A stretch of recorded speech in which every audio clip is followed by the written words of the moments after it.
तो फिर क्या सोचा आपने? दो तस्वीरों में से कौन सी तस्वीर हम बनाना चाहते हैं और कौन सी तस्वीर बन रही है? इतना सब देखने के बाद भी क्या हम हालात नहीं बदलेंगे? फिर से सोचिए, हम क्या थे, हालात क्या थे और क्या हो गए?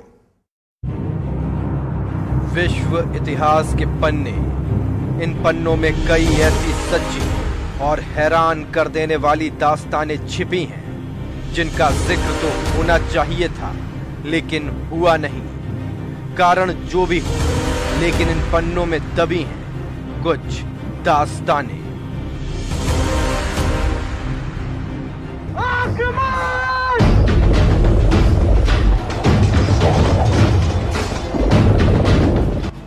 साल 1777, मैसूर साम्राज्य का चित्रदुर्ग किला, हैदराबाद का निजाम हमला बोल चुका था। 3000 सैनिक और भारी लवाजमा। जवाब में थे हैदर अली के चंद सैनिक। लेकिन यही वो वक्त था जो सैन्य इतिहास में एक नया अध्याय लिखने वाला था, क्योंकि मौके की नजाकत को भांपकर हैदर अली ने अपनी उस टुकड़ी को मोर्चे पर उतार दिया जिसके सामने किसी का भी टिकना मुमकिन नहीं था, और उस टुकड़ी का नाम था अमृत महल। गौवंश की एक ऐसी फौज जिसके आगे दुश्मन की रूह फना हो जाए। इस टुकड़ी के मात्र 237 बैलों के सींगों पर मशाल बांधकर हमला किया गया, और हमले के चंद मिनटों में ऊंचे कद और गठीले बदन वाले अमृत महल बैलों के आगे निजाम की सेना बर्बादी का मंजर देख रही थी। हैदर अली के बाद टीपू सुल्तान ने भी अपनी आर्मी में गौवंश को शामिल कर कई जगह विजयी पताका फहराई। भारत से निकलकर दुनिया के दूसरे कोने का रुख करते हैं। जिक्र मिलता है प्रथम विश्व युद्ध में।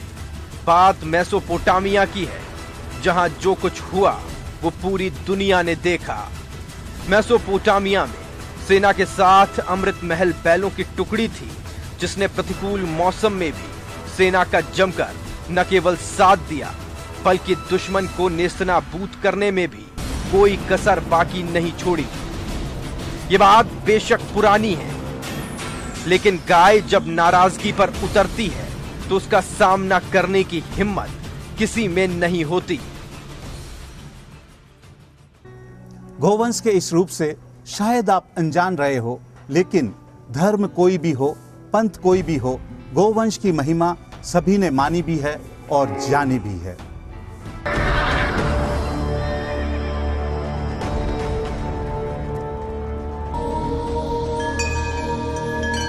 गावः स्वर्गस्य सोपान, गावः स्वर्गे अपि पूजिता, गावः कामदुहो दिव्यो नायन् किंचित स्मृतम्।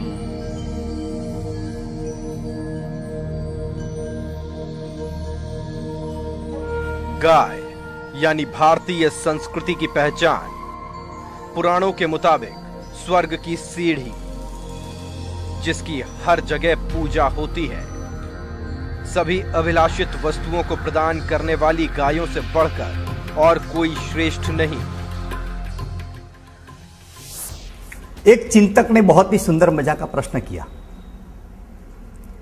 कि भारतीय संस्कृति के रक्षक कौन? भारतीय संस्कृति को पलने की ताकत देने वाली व्यवस्था कौन?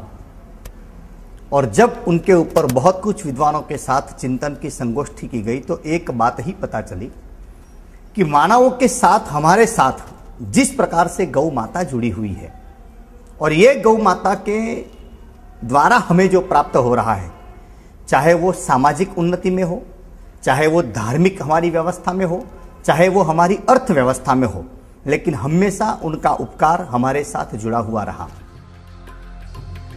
गौवंश भारत में उस तट रेखा के मानिंद रहा है जिसके समानांतर भारतीय इतिहास की नदी बही है। फिर चाहे बात रामचंद्र जी के पूर्वज राजा दिलीप की हो, या फिर भगवान श्री कृष्ण की, हर कालखंड में गौवंश ने मनुष्य को आर्थिक, सामाजिक और सांस्कृतिक तौर पर उन्नत किया है, और वो भी बिना किसी स्वार्थ के। गौवंश का महत्व अगर किसी ने बताया तो वो कृष्ण ही थे। कृष्ण, जिनके कई नाम हैं और उनमें से एक नाम है गोपाल। गोपाल, जिसका अर्थ है गौवंश का पालन करता। गोपाल की लीलाएं हमेशा गायों के इर्द गिर्द ही रही। धरती पर प्रचलित हर धर्म और संप्रदाय ने गोवंश के महत्व को स्वीकार किया। पैगंबर मोहम्मद साहब ने साफ कहा कि गाय का दूध और घी सेहत के लिए जरूरी है, पर उसका मांस कतई नहीं। हदीस में भी इस बात का साफ जिक्र है। आदि तीर्थंकर भगवान ऋषभ देव का तो चिन्ह ही बैल था। भगवान महावीर ने भी गौवंश का महत्व संसार भर में फैलाया। वहीं गौतम बुद्ध और गुरु गोविंद सिंह भी गौ रक्षा के लिए लोगों को प्रेरित करते रहे। लेकिन इन सब के बाद भी वर्तमान युग में केवल धन को ही पूजा जाता है। पर अगर आर्थिक दृष्टि से देखा जाए तो गौ लक्ष्मी का स्वरूप ही है, जो हमसे कुछ लेती नहीं, सिर्फ देती है।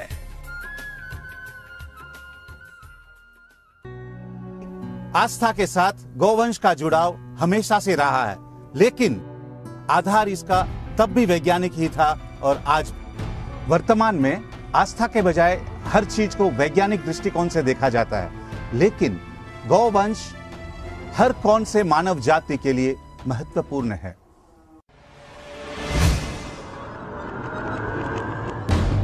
धर्म हो या विज्ञान, गौवंश की महत्ता किसी भी क्षेत्र में कमतर नहीं है। विभिन्न शोध ये बताने के लिए काफी है कि भारतीय गौवंश मानव जाति के अलौकिक और अनुपम वरदान है। हालांकि वैज्ञानिक शोधों के दूसरे पहलू पर नजर दौड़ाई जाए तो कई बार ये तक पता चला कि गाय के दूध से कैंसर जैसे रोग जनित होते हैं। बेशक यकीन करना मुश्किल है, सच भी है, लेकिन सिर्फ आधा सच। इससे आगे का सच जानना भी जरूरी है, क्योंकि बहुत कम लोग ये जानते हैं कि दुनिया में दो तरह का गौवंश होता है। एक वो जिनके उत्पाद इंसान को बर्बाद कर सकते हैं, तो दूसरे के आबाद। पहला गौवंश A1 टाइप का है और दूसरा A2 टाइप। रिसर्च से यह साफ हो चुका है कि अधिकांश विदेशी गौवंश A1 टाइप हैं, जिनके उत्पाद नुकसानदेह हैं। ऑकलैंड की A2 कॉर्पोरेशन और साइंटिस्ट कोरिन लैक मैकने के मुताबिक A1 टाइप की गायों के दूध में बीटा कैसीन A1 होता है, जिससे हमारे शरीर में इंसुलिन ग्रोथ हार्मोन फैक्टर 1 का निर्माण तेजी से होने लगता है। साथ ही इससे कई तरह के कैंसर जनित रोग होने की पुष्टि हुई है। हेल्थ जनरल न्यूजीलैंड के मुताबिक A1 टाइप के दूध से हार्ट डिजीजेस, मानसिक रोग, शुगर, गठिया जैसे रोग होने की संभावना रहती है। एक सर्वे के मुताबिक स्वीडन, यूके, ऑस्ट्रेलिया और न्यूजीलैंड में A1 टाइप का दूध इस्तेमाल करने से लोगों में हार्ट डिजीज और शुगर डिजीज के ग्राफ में तेजी से बढ़ोतरी देखने को मिली है। वहीं फ्रांस और जापान में A2 टाइप का दूध पीने से ऐसे मामलों में कमी देखी गई। अब सवाल ये है कि A1 और A2 टाइप की गायों की पहचान कैसे हो। पश्चिमी वैज्ञानिकों के मुताबिक हॉलिस्टीन, रेड डेनिश और फ्रीजियन ब्रीड A1 टाइप की हैं, यानी विदेशी नस्ल की गाय A1 कैटेगरी की हैं, जो फायदेमंद कम और नुकसानदेह ज्यादा हैं। वहीं बात अगर A2 टाइप की गायों की करें तो दुनिया के लिए ऐसी गाय देने का श्रेय सिर्फ भारत को है, जिसे आज बहुत से देश समझने भी लगे हैं। ब्राजील, जिसके पास एक भी भारतीय नस्ल की गाय नहीं थी, उसी मुल्क में चंद भारतीय गायों को आयात कर आज ऐसी करीब 40 लाख गाय तैयार कर ली गई हैं, जिनमें से बहुत सी अब यूरोपीय देशों में निर्यात की जा रही हैं।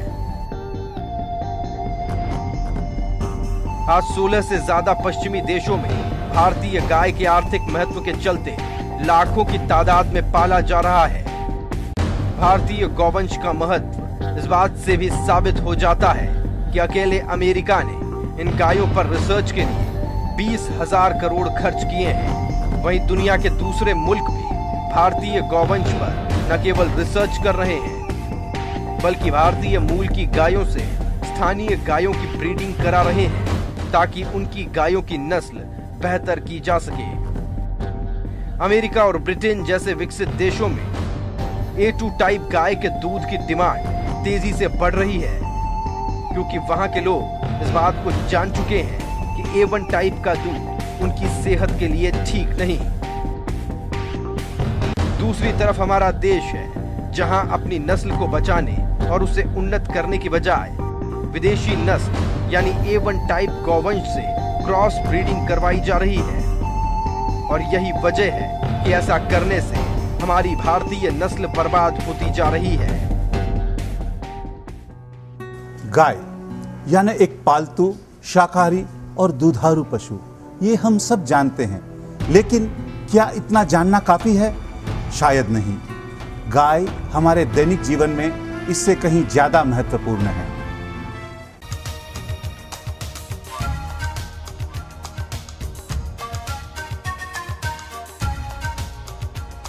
गौवंश न केवल भारतीय अर्थव्यवस्था बल्कि भारतीय संस्कृति का भी आधार है। महात्मा गांधी के शब्दों में दुनिया में अगर निस्वार्थ सेवा की सबसे बड़ी मिसाल दी जा सकती है तो वो जरूर गाय होगी।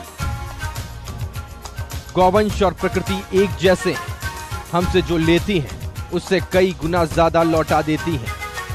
दुनिया में केवल भारतीय गाय ही एकमात्र ऐसा चौपाया है जिसकी हर चीज हितकर है, फिर चाहे वो गोबर और गौमूत्र ही क्यों न हो। पौष्टिक दूध, शक्ति से भरपूर घी और बेजोड़ दही, ठीक से कहें तो पंचगव्य, मानव जाति के लिए संपत्तियों का घर कह लीजिए। साइंटिफिक रिसर्च से यह साबित हो चुका है कि भारतीय गाय का दूध शक्तिवर्धक द्रव्यों में सर्वोत्तम है, क्योंकि यह न केवल पौष्टिक है बल्कि शक्ति और बुद्धिवर्धक भी है। खूबियां यहां खत्म नहीं होती। दूसरे मवेशियों की तुलना में भारतीय गाय का दूध A2 टाइप का होता है, जो न केवल सुपाच्य है बल्कि लो कोलेस्ट्रॉल वाला होता है। वहीं गाय के दूध से बना दही भी पाचन शक्ति बढ़ाने वाला और मस्तिष्क को शीतलता देने वाला होता है। दही और दूध ही नहीं, घी भी अमृत से कम नहीं है। घी के बारे में कहा जाता है कि इसमें वसा की मात्रा ज्यादा होती है, लेकिन गाय का घी इससे ठीक उलट है। भारतीय गाय का घी खाने से ना तो कोलेस्ट्रॉल बढ़ता है और ना ही मोटापा। नागपुर आयुर्वेद कॉलेज के हालिया रिसर्च में यह बात साबित हो चुकी है कि शरीर में कोलेस्ट्रॉल को कंट्रोल करने में देसी गाय का घी किसी रामबाण से कम नहीं है। रूसी वैज्ञानिक शिरोविच ने दुनिया को बताया है कि गाय का घी शरीर में रेडियो एक्टिव कणों का प्रभाव भी कम करता है। इतना ही नहीं, इसे चावल के साथ जलाने पर यानी यज्ञ में काम लेने पर प्रोपेलीन ऑक्साइड गैस पैदा होती है, जो वर्षा करने में उपयोगी होती है। यह शोध इस बात को साबित करने के लिए काफी है कि हमारी वैदिक संस्कृति कितनी मजबूत और परिपक्व है, क्योंकि भारतवर्ष में अनादिकाल से यज्ञ और हवन करने की परंपरा रही है। गौमूत्र में 24 तरह के लवण पाए जाते हैं, जो कई औषधियां बनाने में काम आते हैं। ये कैंसर से लेकर डायबिटीज और दमा जैसे रोगों में भी कारगर है। एक दो नहीं, सैकड़ों शोध अब तक केवल गौमूत्र पर किए गए हैं। चर्म रोग के लिए चमत्कारी दवा के रूप में यह काम करता है। वहीं कोलेस्ट्रॉल लेवल घटाने का गुण भी इसमें है, जिसकी वजह से मोटापे और हृदय रोग से पीड़ितों के लिए यह अमृत है। अब तक गौमूत्र से 42 से भी ज्यादा प्रकार की दवाएं और 2 दर्जन से भी ज्यादा तरह की फसल रक्षक दवाएं तैयार की जा चुकी हैं। वहीं भारत की गौमूत्र थेरेपी कई असाध्य रोगों के उपचार में कारगर रही है। अगर बात गोबर की करें तो यह भी कई खूबियां समेटे है। इटली के वैज्ञानिक ब्रिगेड के मुताबिक गाय का ताजा गोबर टीबी और मलेरिया के कीटाणुओं को मारने की क्षमता रखता है। साथ ही ये त्वचा के रोगों के लिए भी बेहद उपयोगी है। गोबर के फायदे आर्थिक तौर पर भी देखे जा सकते हैं, क्योंकि गाय का गोबर फर्टिलाइजर के साथ साथ बायोगैस के प्रोडक्शन में भी काम आता है। फायदों की फेहरिस्त यहीं खत्म नहीं होती। स्वाइन फ्लू जैसी खतरनाक और जानलेवा वायरस से बचने का उपाय भी गाय के जरिए ढूंढ निकाले गए हैं। निजी दूध कंपनी ने एक अन्य कंपनी के साथ मिलकर उन गायों का पहला दूध इकट्ठा किया जिन्होंने हाल ही में बच्चों को जन्म दिया था, और फिर इसे प्रोसेस कर ओरल स्प्रे तैयार किया गया। भारत की जो नस्ल की गायें हैं आज पूरे विश्व में प्रख्यात हो रही हैं, क्योंकि इनके जो उत्पाद है ये सब मानव जाति तक पहुंच रहे हैं और इसके जो फायदे हैं वो सब जानने लगे हैं। वैज्ञानिकों के मुताबिक गाय का पहला दूध रोग प्रतिरोधक क्षमता में जबरदस्त इजाफा करता है। देसी गाय की इसी खासियत को देखते हुए दूसरी खतरनाक बीमारियों जैसे कैंसर और एड्स के लिए भी दवाइयां तैयार की जा रही हैं। दुनिया को सभ्यता और संस्कृति की दुहाई देने वाले हमारे राष्ट्र के लिए यह शर्म की बात है। उसका आधार स्तंभ बदकिस्मती के आंसू बहा रहा है। शिकायत किसी गैर से नहीं है, अपनों से हैं, जिनके लिए गोवंश के मायने किसी वस्तु से ज्यादा नहीं है।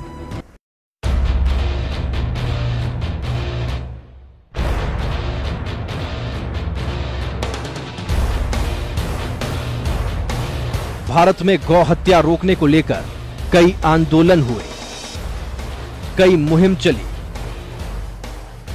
कुछ लोग इस चक्कर में जान भी गंवा चुके हैं, तो कुछ आज भी झंडा बरदार है। अफसोस कामयाबी आज भी हासिल नहीं हो पाई। वजह कई है, कहीं ये सिर्फ राजनीति चमकाने का जरिया है, तो कहीं मुट्ठी भर लोगों के दिलों में दबा आक्रोश। सरकार गौ हत्या रोकने में नाकाम है। देश में बड़े पैमाने पर गौवंश की हत्या जारी है। नतीजा गायों की संख्या लगातार घटती जा रही है। दुनिया में इस वक्त भारतीय नस्ल की करीब 18 करोड़ गाय ही बची हैं, जिनकी तादाद भारत में करीब 12 करोड़ है। उससे भी कड़वा सच ये है कि इनकी तादाद वक्त के साथ और घटती जा रही है। जो बची हैं उनमें से भी 25% गायें दूध दूहने के बाद आवारा छोड़ दी जाती हैं। न तो उन्हें भोजन दिया जाता है और ना ही सुरक्षा। नतीजा सड़क किनारे पड़े कूड़े और कचरे के साथ जानलेवा पॉलिथीन को अपना भोजन बनाना गौवंश की मजबूरी बन गई है। जानकर हैरानी हो सकती है, लेकिन यह सच है कि मुगल काल में गौवध पर कड़ाई से रोक लगी हुई थी। बाबर, हुमायूं से लेकर जहांगीर तक सब गौ हत्या के खिलाफ थे और दोषी पाए जाने पर सजा का प्रावधान भी था। दक्षिण के शासक हैदर अली के राज में गौहत्या करने वाले के हाथ तक काटने के फरमान थे। लेकिन अंग्रेज क्या आए, गाय के लिए बुरे दिनों की जैसे शुरुआत हो गई और तब से लेकर आज तक इसमें कोई नरमी नहीं आई है, बल्कि आजाद हिंदुस्तान में तो इनकी संख्या और तेजी से घटी है। आजादी से अब तक गौवंश में 80% तक गिरावट आई है। भारत में आज़ादी के पूर्व लगभग 225 हमारे पास गौ नस्लें उपलब्ध थी, जो कि घटते घटते आज मात्र 32 पे आके रुक गई है। और उसमें भी 32 में से लगभग 4-5 जो है बिल्कुल एक्सटिंक्ट लेवल पे हैं, जो कि 6-8 हैं। और पूर्ण रूप से अगर सर्टिफाई करने जाते हैं तो हम लोग उसमें भी हमारे पास करेक्ट 100% प्योर वो देसी नस्ल की गाय उपलब्ध नहीं है। गायों के अस्तित्व पर संकट लाने में सबसे ज्यादा योगदान कत्ल खानों की बढ़ती तादाद का रहा है। अंग्रेजी हुकूमत के दौरान देश में 300 कत्लखाने थे, लेकिन आज ये आंकड़ा अब सिहरन पैदा करने वाला हो चुका है। 36,000 से भी ज्यादा कत्लखाने, जिनमें हर महीने 2 से 3 लाख गाय बेरहमी की भेंट चढ़ रही हैं। तो हर साल 20 लाख से ज्यादा गौवंश तस्करी के जरिए बांग्लादेश पहुंच रहा है। कामधेनु के कत्ल की कहानी में सबसे बड़ा रोल गौमांस यानी बीफ के निर्यात के द्वार खोलने का भी रहा है। हालात यही रहे तो वो दिन दूर नहीं जब गाय के खून से हाथ रंगने में हमारा स्थान सबसे ऊपर होगा। हालांकि ऐसा कतई नहीं है कि हमारे देश में इनका कत्लेआम कम होता है। यूपी, पश्चिम बंगाल, महाराष्ट्र और आंध्र प्रदेश के कत्लखानों में हर रोज हजारों की तादाद में गौकशी होती है। राजस्थान, गुजरात, मध्य प्रदेश, छत्तीसगढ़, उत्तर प्रदेश, हरियाणा और पंजाब, ये वो राज्य हैं जहां गाय के हत्यारों को सजा दिलाने के लिए सख्त कानून बना है। कुछ ढिलाई के साथ कानून देश भर के 24 राज्यों में लागू है। बात शर्म के समंदर में डुबोने वाली है कि पूर्वोत्तर, पश्चिम बंगाल और केरल ऐसे राज्य हैं जहां गौ माता सिर्फ कहने भर को है, क्योंकि यहां न गौवंश की हत्या पर रोक है और न ही गौमांस खाने पर। वैसे कमोबेश हर राज्य में गौवंश हर दिन बड़ी तादाद में कत्लखानों तक पहुंच रहा है, जो भारतवर्ष को शर्मसार करने वाला है। हमसे ठीक स्थिति क्यूबा और ईरान की है, जहां सालों से गौ हत्या पर सख्त कानून बना है। इन मुल्कों में बंजर हो चुकी भूमि को उपजाऊ बनाने में गाय का बड़ा योगदान रहा है। सीख ब्राजील से भी ली जा सकती है। हमारे यहाँ गौवंश धीमे धीमे कम होते होते आज करीबन 8 करोड़ से 12 करोड़ के अंदर सिमट गया।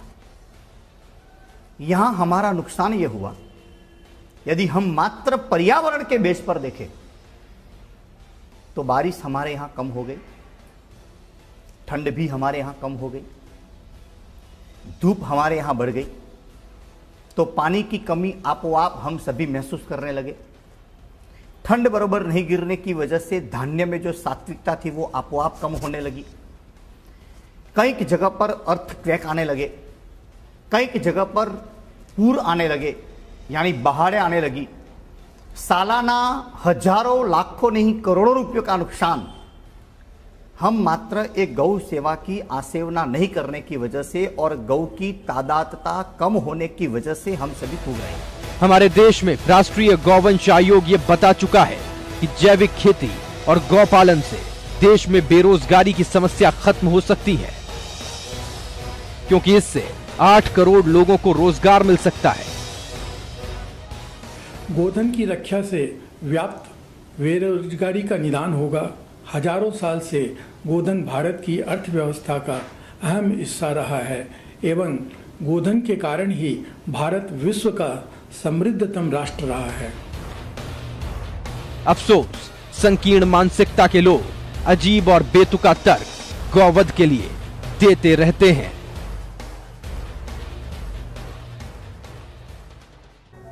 गाय जिंदगी की जंग में पिछड़ रही है, लेकिन ऐसा नहीं है कि गौवंश को बचाने के प्रयास नहीं हुए। प्रयास तो हुए, अफसोस सफलता हासिल नहीं हुई। हालांकि कोशिश अब भी जारी है।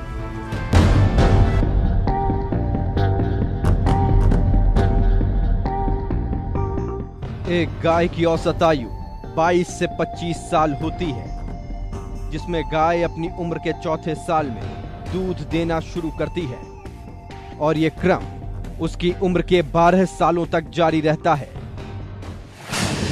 लेकिन इसके बाद गाय न तो बछड़े को जन्म देती है और ना ही दूध देती है। यानी सीधे शब्दों में कहें तो लोगों की नजर में गाय किसी काम की नहीं रहती। और यही वो वक्त होता है जब इसे कत्ल खानों के हवाले कर दिया जाता है।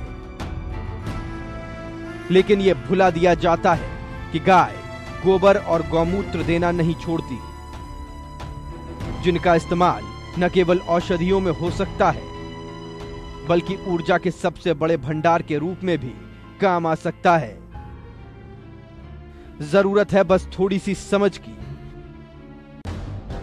यह समझ दुनिया भर में फैलाने का सबसे बड़ा काम किया है नागपुर के गौ विज्ञान अनुसंधान केंद्र ने, जिसके शोध के चलते कई लोगों तक गाय की उपयोगिता पहुंची है।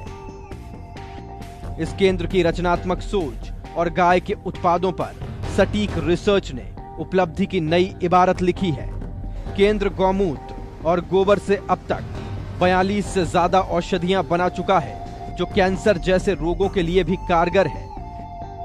इस संस्थान के रिसर्च का ही नतीजा है कि कल तक जो गोबर केवल जलाने के लिए काम में आता था, आज कई बीमारियों को ठीक कर रहा है। साथ ही गौमूत्र लोगों की जिंदगी को नया सहारा दे रहा है। संस्थान ने अब तक आधा दर्जन प्रोडक्ट्स को पेटेंट करवा भी लिया है।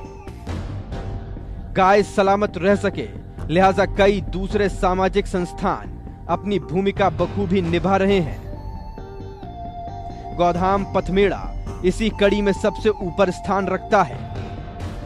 यहां 1 लाख से ज्यादा गाय न केवल पाली जा रही हैं, बल्कि इनके उत्पादों की सही मार्केटिंग भी की जा रही है। गाय की उपयोगिता को समझने में हैदराबाद के लोग भी पीछे नहीं हैं। यहां छोटी बड़ी करीब 35 गौशालाएं हैं, जिनमें मुख्य रूप से सत्यम शिवम सुंदरम, भाग्यनगर, शिव मंदिर, नारसिंघी, गोपाल, गोकुल, इमलीवन गौशाला और श्री कृष्ण गौ सेवा ट्रस्ट शामिल हैं, जिन्होंने गौ रक्षा के पुनीत काम को आगे बढ़ाया है। गौवंश की गुहार को सरकार के कानों तक पहुंचाने के लिए ही सर्वदलीय गौ रक्षा मंच की स्थापना की गई है, जिसने अपने स्थापना के पहले ही साल में गौवंश के प्रति जागरूकता फैलाने में कई कार्यों को हाथ में लिया है। हैदराबाद में भी गौ भक्त गायों को बचाने के लिए प्रयासरत है। यहाँ 24 गौशालाएं हैं। साथ कई सामाजिक संगठन भी गाय को बचाने में जुड़े हैं, जिनमें सर्वदलीय गौरक्षा मंच का प्रयास सराहनीय है। मंच प्राथमिकता के साथ गाय को राष्ट्रीय प्राणी घोषित करवाने में अपनी भूमिका अदा कर रहा है।